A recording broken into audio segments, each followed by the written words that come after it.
good, y'all? I'm back again with another car review as promised. This time it's different because it's not one of my cars, but it's actually my good friend Greg's car. And today I present to you 2012 E92 M3 competition package.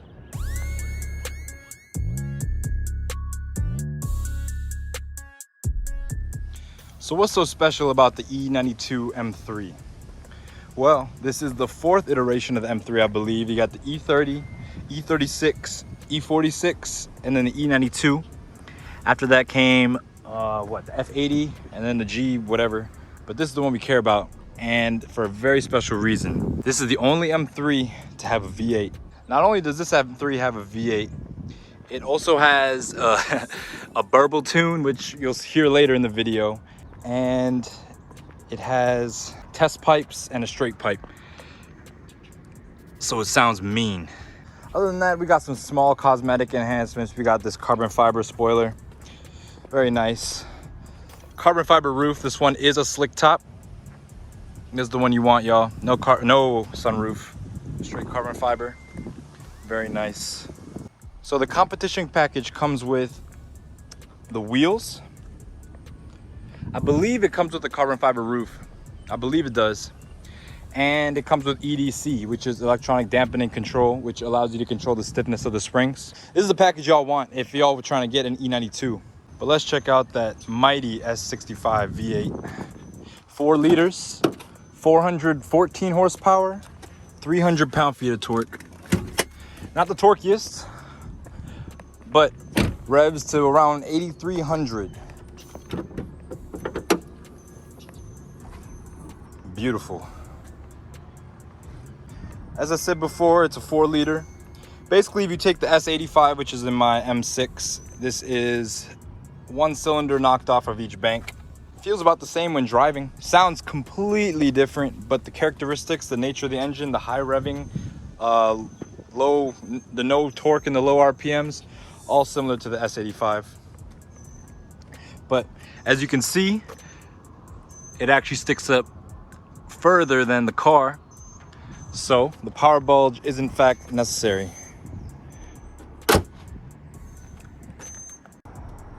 Another thing with the S65 is that it has the same rod bearing issues as the S85, which means that you definitely want to get your rod bearings replaced if you get one of these, because it's not a matter of if, it's a matter of when.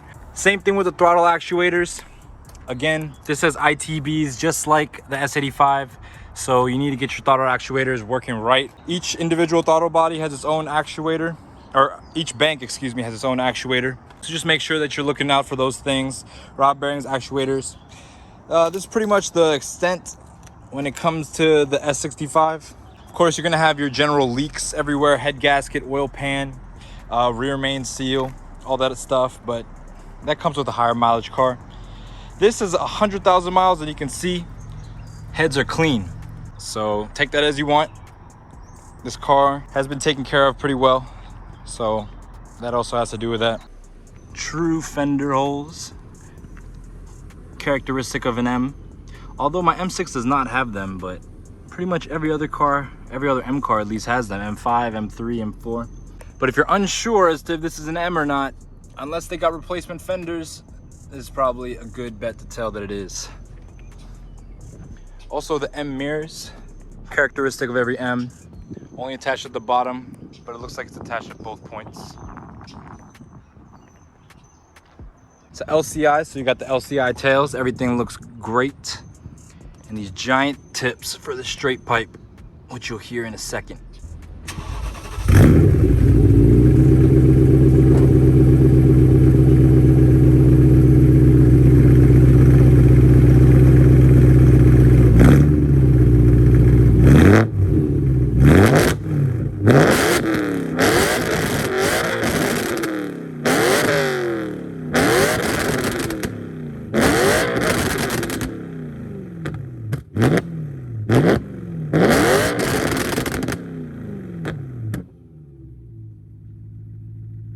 I've always been a big fan of the M3. I love the balance. I love the way it looks. It looks so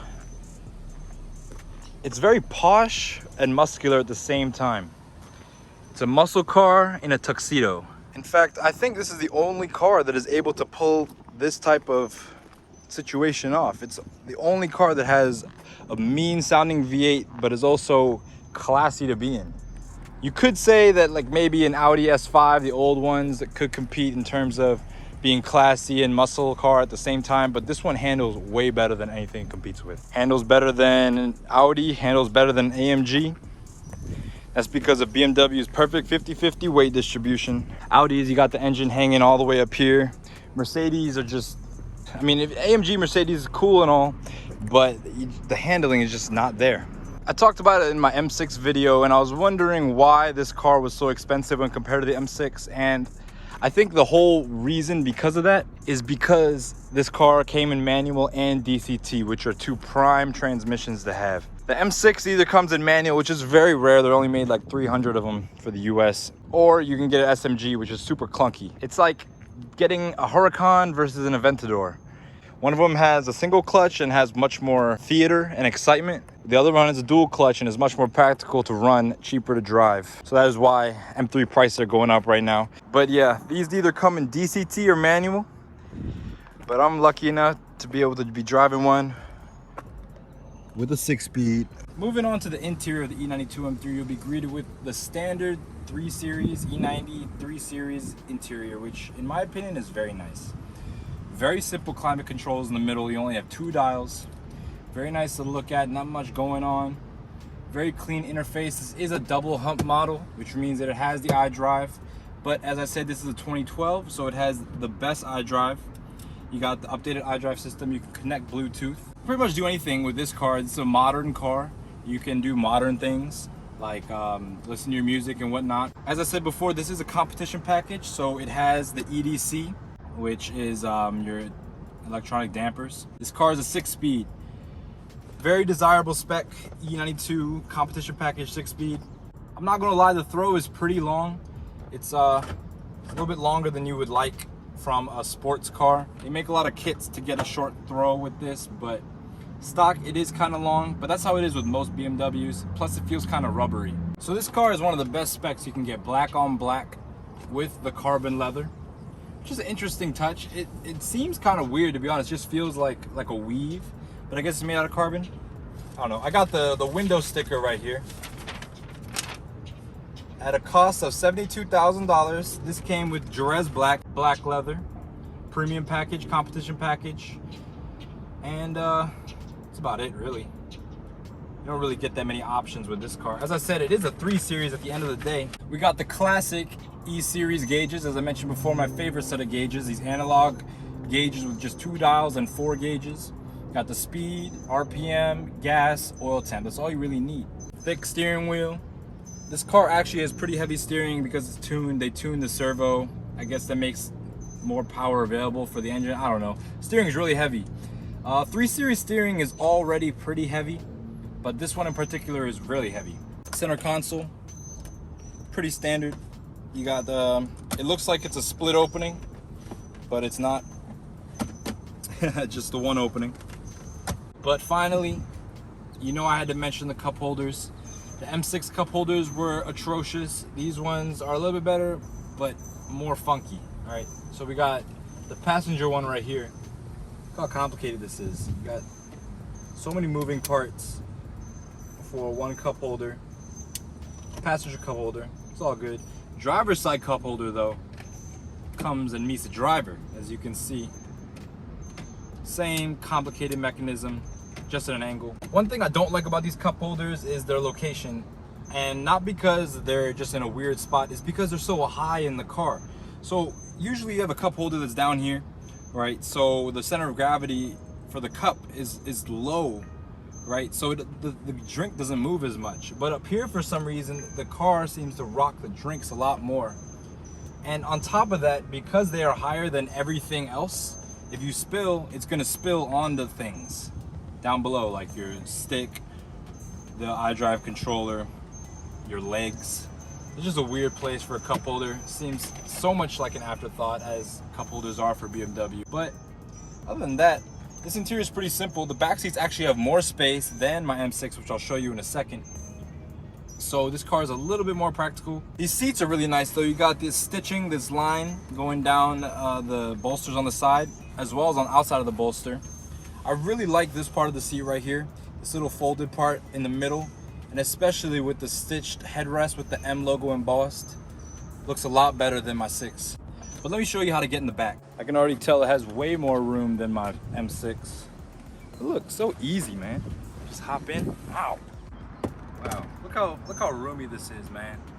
I got all the room back here. My knees can move. Nothing is touching the seat in front. Obviously, the seat can go back a little bit, like to around here. It's probably where I drive it at, but still, way more room than in my M6. Much more comfortable. While we're back here, I'll show you what we got back here for amenities. We got climate control. We got some vents, you know, you can choose hot or cold, you know, typical BMW stuff. I don't know what this does, but it does. We got storage, place for phone, I guess. More storage. Pretty simple. Speakers, you know, this car bumps. What's new? BMW Logic 7. Got all the sound you need. One quick little rant. What does this thing do, man? For all Beamers, it's like you can change the temperature with this. All right, I want hot, cold. Say I want full cold. Full cold, right? But nah, this says heat. So you know what's coming out of these vents? Heat. It don't make no sense. If I put it on full heat, say I turn all these to the right, put this on full cold, you know what come out the vents? Cold. It don't make no sense. But typical BMW stuff, you know. I'll give you a quick tour of the trunk, just let you see how big it is. It's not the biggest trunk in the world, but it's perfectly sized for a coupe. Very nice. Let's drive it, shall we?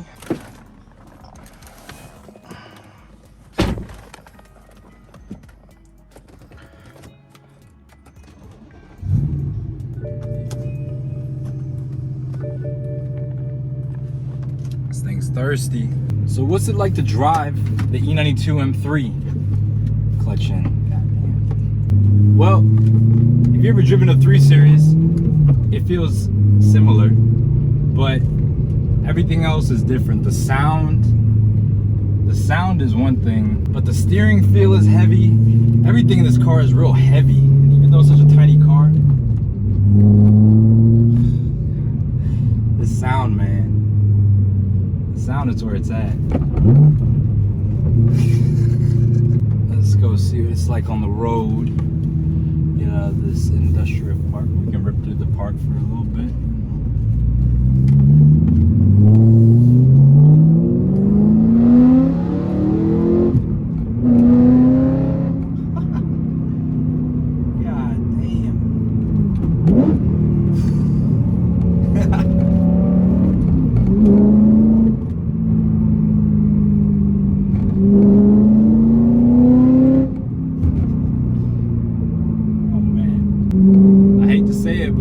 Is more fun to drive than my M6. Manual with the loud exhaust. It handles so well, man. My M6 is so floaty.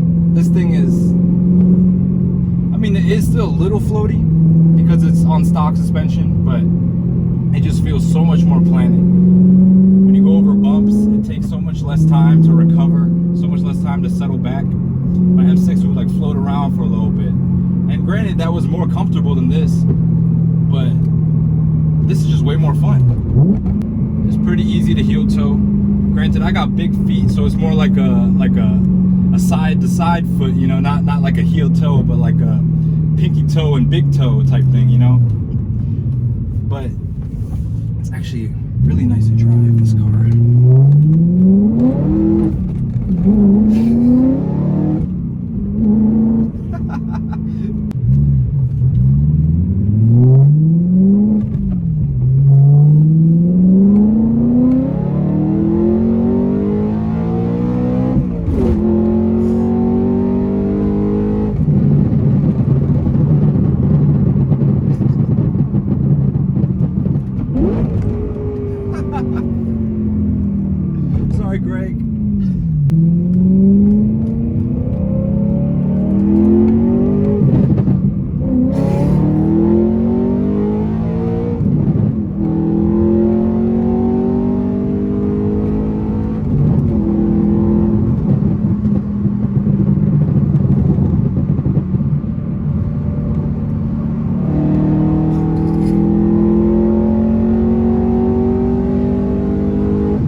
driveway, it feels real planted, real smooth. This car has 98,000 miles and it still feels new. It still smells new too.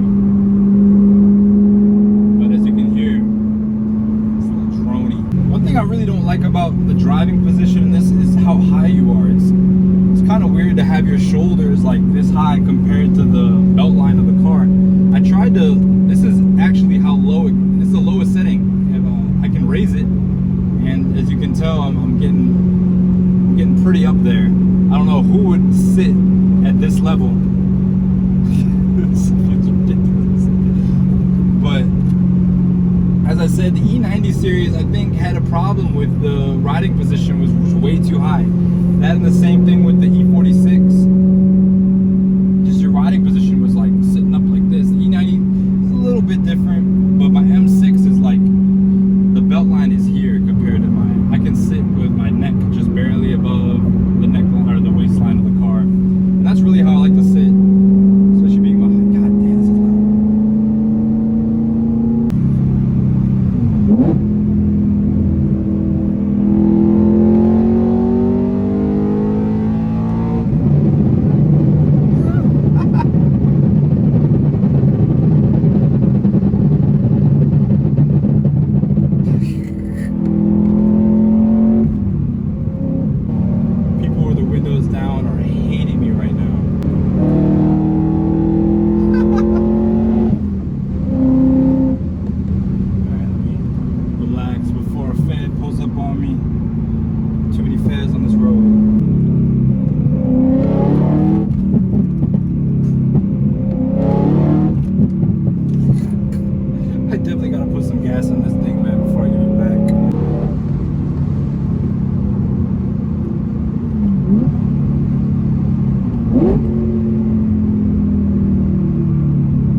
That's about it, y'all. I hope y'all enjoyed the video. I'll be back soon with more car reviews in the future. Don't forget to like, comment, share, and subscribe. Y'all have a good one. Be easy.